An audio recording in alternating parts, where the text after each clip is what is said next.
Amazon's Rings of Power. To say this series bring concerns to Tolkien fans is an understatement at this moment.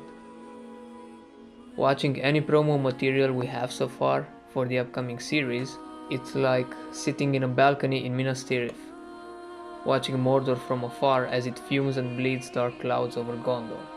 Awe and astonishment spring from the scenery, but you feel this won't end well for most of us. You will stand your ground!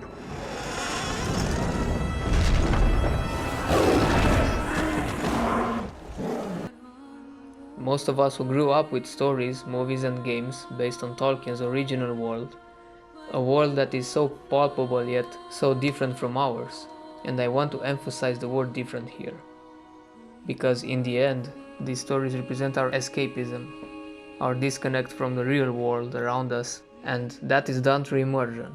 And what is more immersion breaking in a Tolkien world than this? I will do a small and quick experiment here, because pointing out the problem is easy, but understanding it is not. Not respecting the source material in terms of world building, vibe, character descriptions and stories result in an out-of-place fanfiction and not an adaptation. This happened to the Witcher Netflix show as well, Witcher being another IP that I love, but I won't delve into that. They also fired Thomas Allen Shippey a short time after Christopher Tolkien's death. Mr. Shippey is an academic expert on Tolkien's literature.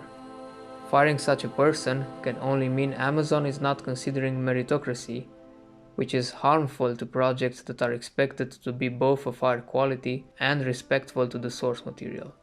For the small experiment, I will just remove the pointy ears from the elves that appeared in the Peter Jackson's movies and the ones from the new series promo materials. And you'll see that an elf is not defined only by this particular trait.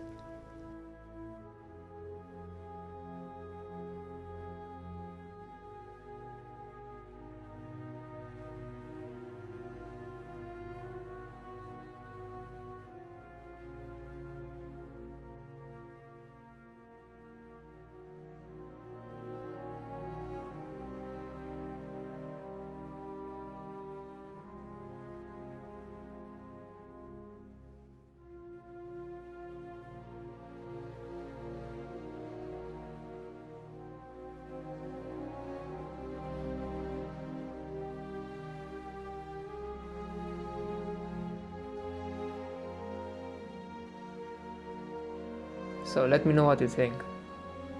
Of course, these comparisons do not reflect their personas or mindsets, but the looks are enough to break immersion. Like Galadriel was never a warrior, Arondir looks like a simple black ranger. And what about this?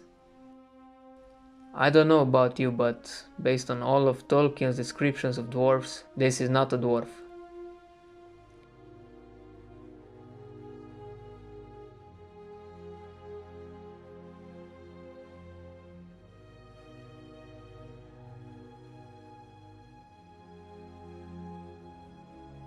You may argue that she is cutting her beard, but that would be a sacrilege. They go for representation, but they don't understand that representation is not the end goal of these stories.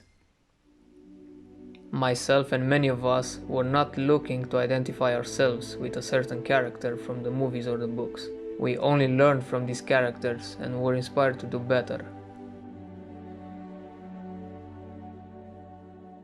All I can say for now is that I'm very skeptical about this series' faithfulness to Tolkien's world.